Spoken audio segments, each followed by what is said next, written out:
کی ترغیب پر آپ نے اسلام قبول کیا۔ لہٰذا حضرت عثمان غنی رضی اللہ عنہ کی بڑے فضائل اور کمالات قرآن اور حدیث میں بیان کیے گئے ہیں۔ ہمارے نبی صلی اللہ علیہ وسلم کے آپ داماد خاص بھی ہیں۔ ایسے داماد ہیں جس کے بارے میں کہا گیا کہ حضرت آدم علیہ السلام سے لے کر ہمارے نبی صلی اللہ علیہ وسلم تک کسی نبی کی دو بیٹیاں کسی ایک شخص کے نکاح میں نہیں گئی سوائے حضرت عثمان کی۔ لہٰذا اس طریقے سے آپ کو دو جگہ ہجرت کرنے کا موقع بھی ملا، ایک تو حبشہ کی طرف، دوسری آج مدینہ۔ پھر آپ کے بارے میں کہا گیا کہ آپ کا خاندان، آپ کا نسل ہمارے نبی صلی اللہ علیہ وسلم کی نسل سے 5ویں پشت میں جا کر ملتا ہے، اور آپ نے زمانے جاہلیت میں بھی کبھی آپ نے شراب نہیں پی، کبھی آپ نے زنا نہیں کیا، کبھی آپ نے کوئی غلط کام نہیں کیا۔ لہٰذا آپ کی یہ شان ہے۔ حضرت عثمان غنی رضی اللہ عنہ بڑے باحیا شخص تھے، اسی لیے آپ کو کامل الحیائی والایمان کہا جاتا ہے، مکمل حیا والے اور ایمان والے کہا جاتا ہے۔ حضرت عثمان غنی رضی اللہ عنہ کی بڑی فضیلتیں اور بیان کیے گئے ہیں کہ اللہ کے نبی صلی اللہ علیہ وسلم حضرت عثمان کو کئی مرتبہ فرمایا کہ یہ جنت میں ہے۔ یعنی آپ ایک تو یہ ہے کہ قرآن مجید میں اللہ نے واضح طور پر فرمایا تمام کے تمام صحابہ جنتی ہیں، وَكُلًّا وَعَدَ اللَّهُ الْحُسْنَىٰ۔ قرآن مجید کی آیت کریمہ اللہ فرماتا ہے تمام کے تمام صحابہ جنتی ہیں۔ ظاہر سی بات ہے کہ وہ صحابہ کس کو کہتے ہیں؟ جنہوں نے رخ انور مصطفیٰ کو دیکھا ہے، یعنی حبیب صلی اللہ علیہ وسلم کے چہرے مبارک کی زیارت کی ہے، ایمان کی حالت ہے۔ اگر کسی نے ایک لمحہ بھی حضور کا دیدار کرتا ہے وہ صحابی بن جاتا ہے۔ لہٰذا ان کے برابر دنیا کا کوئی شخص نہیں ہو سکتا، چاہے جتنا چاہے عمل کرے، جتنے چاہے روزے رکھے، جتنے چاہے نمازیں پڑھے، صحابہ کے پیر کے دھول کے برابر کوئی نہیں ہو سکتا۔ یہ مرتبہ صحابہ کرام کا ہے، اس میں بھی جو ہے تمام صحابہ میں خلفائے راشدین کو بڑی فضیلت حاصل ہے۔ پھر حضرت عثمان غنی رضی اللہ عنہ کو عشرۂ مبشرہ میں ہونے کا بھی شرف حاصل ہے۔ وہ 10 صحابہ کرام جن کو اللہ کے رسول صلی اللہ علیہ وسلم نے فرمایا کہ 10 صحابہ کرام جنتی ہیں، خصوصیت کے ساتھ وہ ان میں بھی آپ شامل ہیں، ساتھ ہی ساتھ خلفائے راشدین میں بھی آپ شامل ہیں، تیسرے خلیفہ ہونے کا بھی آپ کو شرف حاصل ہے۔ لہٰذا حضرت عثمان غنی رضی اللہ عنہ کو آپ کی زندگی میں ہی حین حیات ہی میں آپ کو یہ بتایا گیا تھا کہ آپ شہید ہونے والے ہیں۔ کئی احادیث مبارکہ میں آتا ہے، ایک مرتبہ حضور صلی اللہ علیہ وسلم نے حدیث میں آیا غار حرا پر تشریف فرما تھے، اس وقت کہا گیا اللہ کے نبی کو پہاڑ خوشی کے مارے جھومنے لگ گیا۔ حضرت ابوبکر وہاں تھے، حضرت عمر تھے، اور ہمارے نبی صلی اللہ علیہ وسلم تھے، حضرت عثمان تھے۔ اللہ کے نبی صلی اللہ علیہ وسلم نے فرمایا اے غار حرا پہاڑ تھم جا، اس پر ایک نبی، ایک صدیق، ایک شہید ہے۔ لہٰذا دوسری روایت میں آیا ہے احد پہاڑ پر حضرت ہمارے نبی صلی اللہ علیہ وسلم، حضرت ابوبکر، حضرت عمر، حضرت عثمان رضی اللہ عنہ تشریف فرما تھے، تو پہاڑ بھی خوشی کے مارے جھومنے لگ گیا۔ لہٰذا حضور فرماتے ہیں اے احد تھم جا، کیا تو نہیں جانتا کہ تجھ پر ایک نبی اور ایک صدیق اور 2 شہید موجود ہیں؟ لہٰذا حضرات سامعین، حالانکہ پتھر بے جان ہوتا ہے، پہاڑ بے جان ہوتا ہے، مگر نبی کریم صلی اللہ علیہ وسلم کو اللہ نے ایسا معجزہ اور اختیار عطا فرمایا کہ پہاڑ سے خطاب کر رہے ہیں۔ یہ تو بات الگ ہے، نبی کو معجزہ ہے، اور اس بات پر غور کرو کہ وہ پہاڑ کو کس نے یہ احساس دلایا کہ اس کا نبی ہے۔ لہٰذا پتا چلا کہ نبی کے جہاں پر قدم پڑتے ہیں اس میں بھی جان آتا ہے، اس کو یہ احساس پیدا ہوتا ہے۔ لہٰذا کسی نے کہا گیا کہ مکے کا ہر پتھر حضور کو جانتا تھا اور آپ پر سلام کیا۔ لہٰذا اسی لیے کہا گیا تھا کہ پہاڑ کے اوپر پہاڑ تھا، حضور اکرم کو پہچان کر آج اس روحے بڑھتے مسرت سے جھوٹنے لگا تو حضور نے فرمایا اے محمد کیا تو نہیں جانتا کہ تجھ پر ایک نبی، ایک صدیق اور ایک شہید ہے۔ لہٰذا اس طریقے سے حضرت نبی کریم صلی اللہ علیہ وسلم نے حضرت عثمان غنی رضی اللہ تعالیٰ عنہ کی بڑی فضیلتیں بیان کروائی ہیں۔ یہ بھی فرمایا کہ آپ کو بہت ہی آزمائش اور ابتلا سے گزارا جائے گا، بڑی مصیبتوں سے آپ کو گزارا جائے گا، جبکہ آپ اسلام کے لیے بہترین مال آپ نے خرچ کروایا ہے۔ جب بھی ضرورت پڑی اسلام کے لیے آپ مال خرچ کیا، کئی واقعات ایسے ہیں۔ لہٰذا حضرت عثمان غنی رضی اللہ تعالیٰ عنہ تو ایک مرتبہ حضور کے لوگوں پر اتنا مال خرچ فرمائے، اتنا مال خرچ فرمائے کہ حضور اپنے دونوں ہاتھوں کو اٹھا کر اتنا بلند ہاتھوں کو فرمایا، صحابہ کہتے ہیں کہ آپ کے بغل مبارک ظاہر ہوتے ہیں۔ لہٰذا خوشی کے مارے حضور نے فرمایا اللہ انیک جیسے اسرت کا معاملہ ہے، جس وقت مسلمانوں کو بڑی تنگی تھی، اس وقت اللہ کے سنے اعلان فرمایا کہ جو شخص جیسے اسرت کے لیے ساز و سامان عطا کرے گا اللہ اس کو جو ہے جنت عطا فرمائے گا۔ حضرت عثمان غنی نے اللہ کے رسول صلی اللہ علیہ وسلم کے اوپر 100 اونٹ وہاں ساز و سامان کے ساتھ، دوسرا اعلان ہوا دوسری مرتبہ تو آپ نے پھر 200 اونٹ وہاں ساز و سامان کے ساتھ، تیسری مرتبہ جب ترغیب کا اعلان ہوا تو آپ نے 300 اونٹ وہاں ساز و سامان کے ساتھ عطا فرمایا۔ کہا گیا چوتھی مرتبہ آپ نے 1000 اشرفیاں حضور کے حوالے کیا۔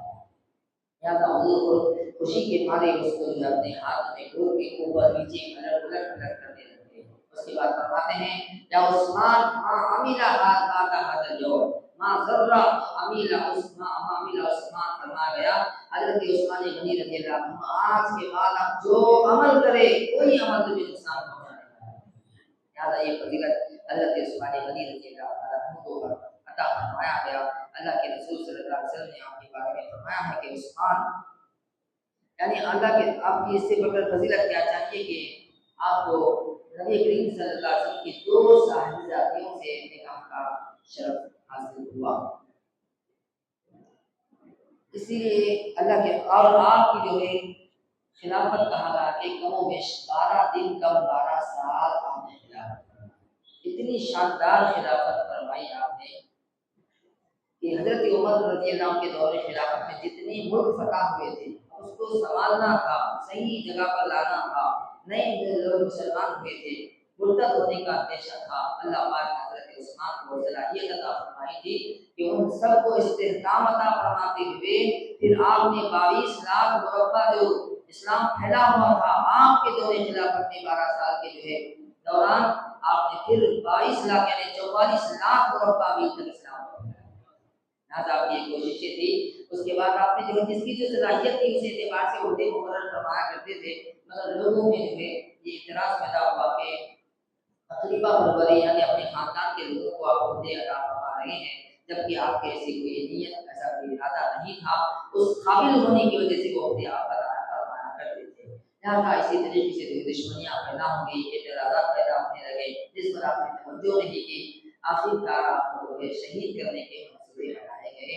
آخر کار 40 دن تک آپ کو اپنے ہی گھر میں محصور کر لیا گیا، قید کر دیا گیا، وہاں پر کھانا پینا بند کر دیا گیا، اس حالت میں آپ کو شہید کر دیا گیا ہے۔ لہٰذا ایک مرتبہ نبی کریم صلی اللہ علیہ وسلم مدینہ منورہ میں پانی کی بڑی قلت تھی، جب اللہ کے نبی صلی اللہ علیہ وسلم نے اعلان فرمایا ایک یہودی کے پاس کنواں تھا جس کا نام بیر روما ہے، وہی پانی اچھا تھا مگر وہ پیسوں کے بدلے میں بیچا کرتا تھا۔ حضرت حضور اکرم صلی اللہ علیہ وسلم نے فرمایا جو کوئی شخص بیر روما کو خرید کر مسلمانوں کے وقف کر دے گا اللہ تعالیٰ اس کو جنت میں جو ہے محل عطا فرمائے گا۔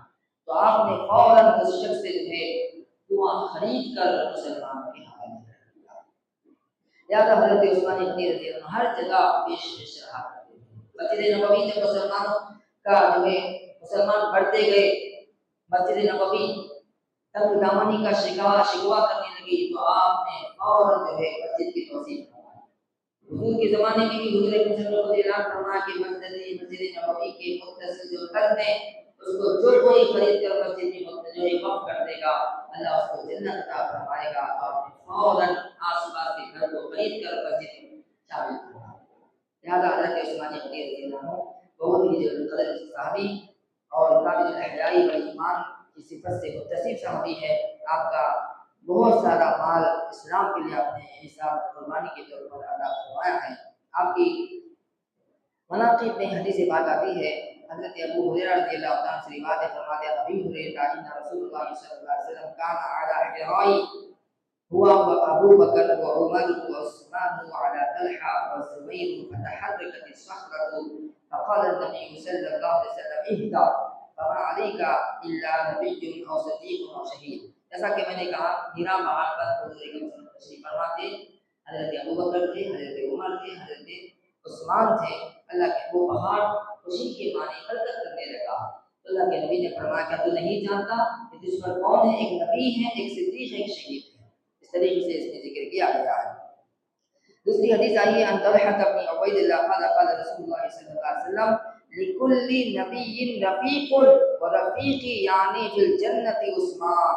حضرت طلحہ بن عبید اللہ کہتے ہیں کہ رسول کریم صلی اللہ علیہ وسلم نے فرمایا ہر نبی کا ایک رفیق ہوتا ہے، ایک ساتھی ہوتا ہے، اور میرا رفیق یعنی جنت میں عثمان ہے۔ حضور اکرم صلی اللہ علیہ وسلم نے فرمایا، لہٰذا یہ خصوصیت آپ کو عطا فرمائی گئی۔ اللہ کے نبی صلی اللہ علیہ وسلم نے فرمایا کہ میرے جنت کے جو ساتھی ہیں وہ حضرت عثمان غنی رضی اللہ تعالی عنہ ہے۔ ایک حدیث آئی حضرت ابی عبد الرحمن السلمی فرماتے ہیں قال لما حصر عثمان اشرف علیہ فوق داره ثم قال اذكركم بالله هل تعلمون ان حراء حين اتنقض قال رسول اللہ صلی اللہ علیہ وسلم اسبت حراء، یعنی اسی حدیث کو آپ نے ذکر فرمایا جس وقت آپ کو آپ کے گھر میں محصور کیا گیا، مسلمانوں سے آپ خطاب کرتے ہوئے فرماتے ہیں اے لوگوں کیا تم کو معلوم نہیں ہے اللہ کے رسول صلی اللہ علیہ وسلم نے ہیرا پہاڑ پر یا اوپر پہاڑ پر جب تشریف فرما تھے ان کے ساتھ میں بھی تھا، وہ پہاڑ خوشی کے معنی جھومنے لگا، اللہ کے رسول نے اس پر نہیں فرمایا تھا کہ تم پر ایک شہید، ایک نبی اور ایک جو ہے صدیق موجود ہے، تو لوگ کہنے لگے ہاں بالکل آپ نے جو فرمایا حق ہے، یعنی اس کا اس بات پہ جواب دینے لگے، لوگ اس کی تصدیق کرنے لگے۔ اسی طریقے سے آپ نے فرمایا قسم دے کر فرماتے کیا جیسے اسرا کے لیے مال خرچ کرنے والوں کے لیے اللہ کے رسول نے خوشخبری نہیں سنائی تھی کہ اس وقت میں نے مال خرچ نہیں کیا تھا، تو آپ نے لوگوں نے تصدیق فرمائی۔ اس طریقے سے آپ نے کہا کہ ہم نے مسجد نبوی کے لیے متصل مکانات کو خرید کر مسجد نبوی میں شامل نہیں کیا تھا، اس کے لیے اللہ کے رسول نے خوشخبری سنائی تھی، لوگوں نے اس کا بھی جو ہے اس کی تصدیق فرمائی۔ آگے فرماتے ہیں کیا تو پھر کیا وجہ ہے مجھے کیوں قتل کرنا چاہتے ہو، کیوں مجھے تکلیف دینا چاہتے ہو؟ لہٰذا اس طریقے سے حضرت عثمان غنی بار بار ان چیزوں کو جو ہے لوگوں کو جو ہے یاد دہانی کیا کرتے تھے تاکہ لوگ سمجھ سکیں اگر آپ کے مقدر میں طے ہو چکا تھا کہ آپ شہید ہونا ہے۔ حضرت عبد الرحمن بن خباب رضی اللہ عنہ سے روایت ہے، آپ نے فرمایا قال شهدت النبي صلی اللہ علیہ وسلم وهو يحث على جيش الاسرة فقال عثمان بن عفان فقال يا رسول الله علي مئة بعير، یعنی یہ حدیث وہی ہے جس میں حضرت جیش اسرا کے وقت نبی کریم صلی اللہ علیہ وسلم نے جو لوگوں کو ترغیب دی کہ جو کوئی جیش اسرا کے لیے مال خرچ کرے گا تو حضرت عثمان نے 100 درہم مع ساز و سامان کے، پھر 200 درہم تیسری مرتبہ 300 درہم مع ساز و سامان کے خرچ کیا، اس کے بعد چوتھی مرتبہ آپ نے 1000 اشرفی عطا فرمائی، تو رسول کریم صلی اللہ علیہ وسلم بے انتہا خوش ہوتے ہوئے منبر سے نیچے اترتے تھے، وهو يقول ما على عثمان ما عمل بعد هذه ما على عثمان ما عمل بعد هذه، اس طریقے سے اللہ کے رسول کہتے ہوئے اترے کہ آج کے بعد عثمان کو کوئی عمل نقصان نہیں پہنچائے گا، یعنی اللہ نے پچھلے اور اگلے تمام گناہ حضرت عثمان کے معاف فرمایا، یعنی آپ اس طریقے سے خرچ کرنے والے تھے، اللہ سے آپ راضی تھے، اللہ آپ سے راضی تھا، یہ مرتبہ حضرت عثمان غنی رضی اللہ کو عطا کیا گیا تھا۔ تو حضرت عبد الرحمن بن سمرہ سے روایت ہے، دوسری حدیث آئی ہے جاء عثمان الى النبی صلی اللہ علیہ وسلم بألف دینار قال الحسن، ایک روایت اسی سے تعلق رکھتی ہے جیسا کہ ایک 1000 شریفوں کا ذکر آیا ہے، اس حدیث میں صرف 300 اونٹ ماضا و سامان کے، دوسری بات میں ذکر آیا ہے کہ آپ اپنی آستینوں میں 1000 دینار چھپا کر لائے تھے، جیسا ہی حضور نے اعلان فرمایا حضور کی خدمت میں پیش کیا، لہٰذا آپ کا ایک جذبہ تھا، ایک شوق تھا اللہ کے رسول صلی اللہ علیہ وسلم کے حقوق پر لبیک کہنے کا، جو آپ کا ارادہ تھا، ہمیشہ آپ ہمارا جو ہے تیار رہتے تھے، اللہ کے رسول جب بھی کوئی کچھ کہتے خرچ کرنے کے لیے آپ جو ہے دے دیا کرتے۔ لہٰذا اسی طریقے سے ایک مرتبہ جب مکہ میں جو ہے خیر سالی آ گئی تو فرمان تھا کہ 1000 اونٹ آپ کے تجارت کے ساز و سامان کے لدے ہوئے آئے، پورے تجار تاجر لوگ آئے کہ خریدنے کے لیے، کہنے لگے اے عثمان یہ مال ہمیں دے دو، ہم 10 گنا زیادہ جو یہ مال دے دیں گے۔ حضرت عثمان کہنے لگے نہیں میں اس سے زیادہ نفع دینا چاہتا ہوں، لوگ کہنے لگے کہ کوئی مارکیٹ میں ایسا معاملہ ہے کہ اس سے بڑھ کر کوئی نفع دیتا ہی نہیں ہے، آپ فرمانے لگے اس سے بھی بڑھ کر نفع دینے والا ہے، لہٰذا آپ نے سب کو گواہ کر کے کہتے ہیں سب گواہ ہو جاؤ یہ تمام مال میں مدینے کے غربا میں تقسیم ہو، لہٰذا اس اللہ سے میں ثواب پانا چاہتا ہوں کہ سب سے بڑا نفع دینے والا ہے، سب سے بڑا ثواب دینے والا ہے۔ اس طریقے سے حضرت عثمان غنی رضی اللہ عنہ نے وہ تمام مال مدینے کے غربا اور محتاجوں میں تقسیم فرمایا ہے، اسی کا تذکرہ یہاں پر کیا گیا ہے۔ ان مالک ان انس بن مالک في حجره وهو قال لما امر رسول الله صلى الله عليه وسلم ببيعه الرضوان كان عثمان بن عفان رضي الله عنه في عهد مكه قال فبايع الناس فقال رسول الله عثمان في حاجه الله وحاجه رسوله فضرب باحدى يديه على الاخرى فكانت يد رسول الله صلى الله عليه وسلم لعثمان خيرا من يديه لانفسهم. حدیث میں بیعت رضوان کا ذکر کیا گیا ہے. بیعت رضوان کہتے ہیں مقامی حدیبیہ والے تمام صحابہ کم بیش 15 صحابہ وہاں پر رکے ہوئے تھے. کفار مکہ اندر آنے نہیں دے رہے تھے، روک رکھا، عمرہ کرنے سے منع کر رہے تھے. ایسی صورت حال میں ہمارے نبی صلی اللہ علیہ وسلم حضرت عثمان غنی کو اپنا سفیر اور نمائندہ بنا کر مکہ بھیجے. لہذا سفیر اسی کو بنایا جاتا ہے جو قابل بھروسہ اور قابل اعتماد ہوتا ہے. لہذا فرمایا جا رہا ہے کہ حضرت عثمان غنی گئے تو وہاں کے کفار مشرکین کہنے لگے جب آ گئے ہیں تو عمرہ کرو، جب آپ مکہ میں داخل ہو گئے ہیں تو عمرہ کر لو. آپ کو اجازت ہے مگر مسلمانوں کی اجازت نہیں ہے. نبی کریم صلی اللہ علیہ وسلم کو اجازت نہیں ہے. حضرت عثمان فرماتے ہیں جب میرے نبی کو اجازت نہیں ہے تو میں بھی عمرہ کروں. آپ کے بغیر نہ طواف کروں نہ عمرہ. یہ آپ کی محبت کا معاملہ تھا، لہذا آپ نے جو عمرہ اور طواف وغیرہ نہیں کیا. اور اللہ کے رسول کی طرف فرما رہے ہیں، یعنی شیطان نے ایک جو لوگوں کے دل میں وسوسہ ڈالا، ایک خبر پھیلائی گئی کہ حضرت عثمان غنی کو شہید کر دیا گیا. اسی دوران پیارے نبی صلی اللہ علیہ وسلم تمام صحابہ سے بیعت دے رہے ہیں کہ حضرت عثمان کے خون کا بدلہ لینے کے لیے تیار ہو جاؤ. تمام صحابہ بیعت کرتے گئے ایک کے بعد ایک. اس کے بعد حضرت نبی کریم صلی اللہ علیہ وسلم فرماتے ہیں میرا عثمان اللہ اور اس کے رسول کے کام میں لگا ہوا ہے. آپ فرماتے ہیں یہ اس کی طرف سے، حضرت عثمان کی طرف سے میں بیعت کر رہا ہوں. یہ ہاتھ عثمان کا ہاتھ ہے، لہٰذا حضور نے اپنے ہاتھ کو عثمان کا ہاتھ فرمایا. اس سے آپ کی فضیلت حضرت عثمان کا مقام مرتبہ بڑھ جاتا ہے کہ اللہ کے رسول نے اپنے ہاتھ کو عثمان کا ہاتھ فرمایا.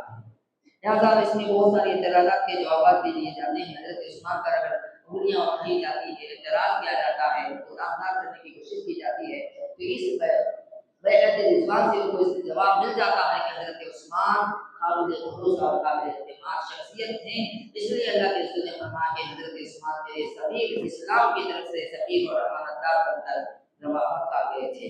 لہٰذا حضرت عثمان غنی رضی اللہ تعالیٰ عنہ کے بارے میں آیا ہے کہ جب سے آپ نے سنا صحابہ نے فرمایا کہ اے عثمان، اللہ کے رسول نے اپنے ہاتھ کو عثمان کا ہاتھ قرار دیا ہے، تو ادب کے خاطر آپ نے کبھی اپنے ہاتھ کو شرمگاہ سے نہیں لگایا.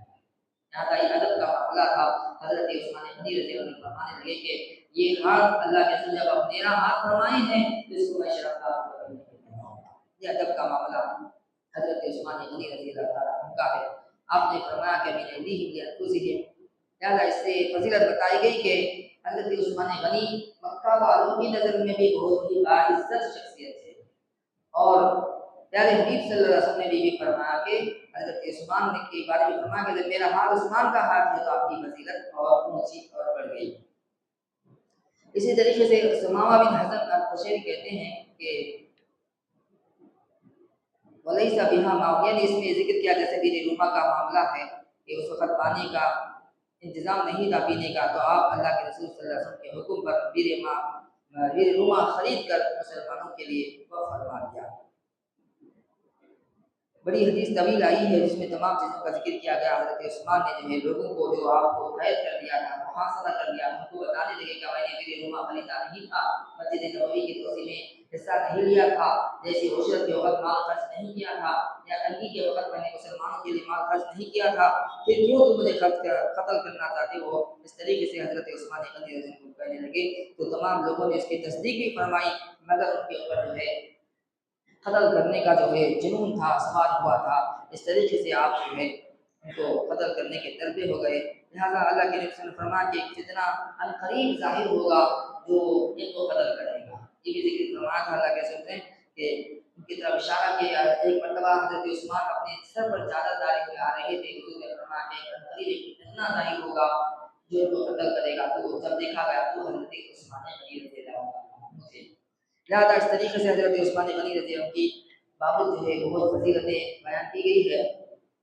ایک حدیث یہ بھی آئی ہے ان النبی صلی اللہ علیہ وسلم قال یا عثمان انه لعل الله يقسمك خبيثا فإن أرادوك على خلعه فلا تخلعوا لهم. یعنی اللہ کے رسول صلی اللہ علیہ وسلم نے فرمایا کہ عثمان شاید ہو سکتا ہے کہ اللہ تمہیں ایک قمیص پہنائے گا، لوگ اس کو اتارنا چاہیں گے مگر تم اس کو نہیں اتارنا۔ اس سے مراد قمیص سے مراد خلافت اور نیابت بتایا گیا ہے۔ حضرت عثمان کو جو خلافت دی جائے گی، لوگ آپ سے خلافت چھیننا چاہیں گے۔ اللہ کے نبی صلی اللہ علیہ وسلم نے پہلے ہی فرمایا تو ہرگز نہیں اتارنا یہاں تک کہ تم سے آ کر دے گا، یعنی شہید کا شہادت کا بات بتائی گئی ہے، آپ کو شہید کر دیا جائے گا۔ اس طریقے سے حضرت عثمان نے اللہ کے نبی صلی اللہ علیہ وسلم کی بات کی لاز رکھتے ہوئے آپ نے خلافت سے نسل بردار نہیں ہوئے، آخر تک خلافت پر رہے، آخر کار شہید ہو گئے۔ لہٰذا اس طریقے سے حضرت عثمان غنی رضی اللہ عنہ نے بہت ہی جو ہے بردبار شخصیت تھے، لوگوں کے بارے میں ایسے جو ہے آپ نے امانت داری کا معاملہ اور انصاف ایسا قائم فرمایا تھا کہ کثرت سے مال آنے لگا، جس کی وجہ سے لوگ گھوڑے اڑانے لگے، کبوتر اڑانے لگے۔ وہاں پر بھی آپ نے جو ہے لوگوں کو احکام بتا دیے کہ ایسے شرک نہ پڑھو، اللہ کا ذکر کرتے رہو، اسلام پر قائم رہو، اسلام کے احکامات کا عمل کرتے رہو۔ یہ تمام چیزیں ہوتی گئی، اس کے بعد دشمنیاں بڑھتی گئی، آپ کو شہید کرنے کے منصوبے بنائے گئے، تو فرمایا گیا کہ حضرت عثمان غنی رضی اللہ تعالیٰ عنہ کو اس طریقے سے جب شہید کرنے کے لیے دشمن 4 لوگ پیچھے کے دروازے سے دیوار کھڑا کر گھر میں داخل ہو گئے، آپ پر وار کرنے لگے۔ ایک شخص کا جس نے جو ہے حضرت عثمان غنی رضی اللہ کو شہید کرنے کے لیے تلوار سے وار کرنے لگا، تو آپ کی بیوی حضرت نائلہ رضی اللہ تعالیٰ عنہ روکنے کے لیے آئی تو ان کو تھپڑ مار دیا۔ اللہ اکبر کبیرہ، حضرت عثمان غنی سے رہا نہیں گیا، آپ کو برداشت نہیں ہوا، آپ نے دعا دی اللہ تیرے دونوں ہاتھ اور دونوں پیر کاٹ دے، اللہ تیرے دونوں آنکھوں کو نکال دے، اس طریقے سے، اور آپ نے فرمایا اللہ تجھے آگ کے عذاب دے دے۔ اس طریقے سے آپ نے 4 دعائیں دی۔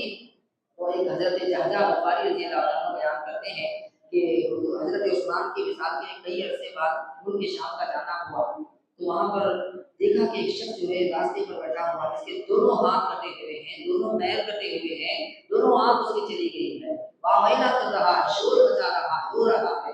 تو آپ نے پوچھا کیا بات ہے بھائی، کیا وجہ ہے، یہ حالت کیسے آتی؟ تو کہنے لگا کہ میں حضرت عثمان غنی کو شہید کرنے والوں میں بھی بنتا ہوں۔ جب آپ نے تلوار اٹھایا، ان کی بیوی آ گئی بیچ میں، جو میں نے تھپڑ مارا تھا، جس کی وجہ سے آپ نے دعا دی تھی کہ ان کی تینوں دعائیں قبول ہو گئی، ایک دعا باقی ہے جو آپ کا عذاب کا ہے، تو میری مرنے کی بات ہوئی۔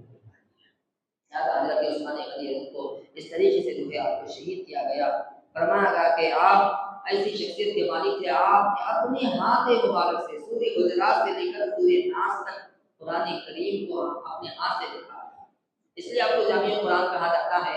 یعنی اسلام پھیلتا گیا، ہر ملک فتح ہوتا گیا، آپ کی سلطنت کی تاریخ، آپ کی جو ہے حکومت میں کئی ملک فتح ہوئے، اندلس بھی آپ کی سلطنت میں جو ہے فتح ہوا، خراسان، افغانستان، اس طریقے سے 12-14 ملک آپ کے جو ہے دور حکومت میں فتح ہوئے۔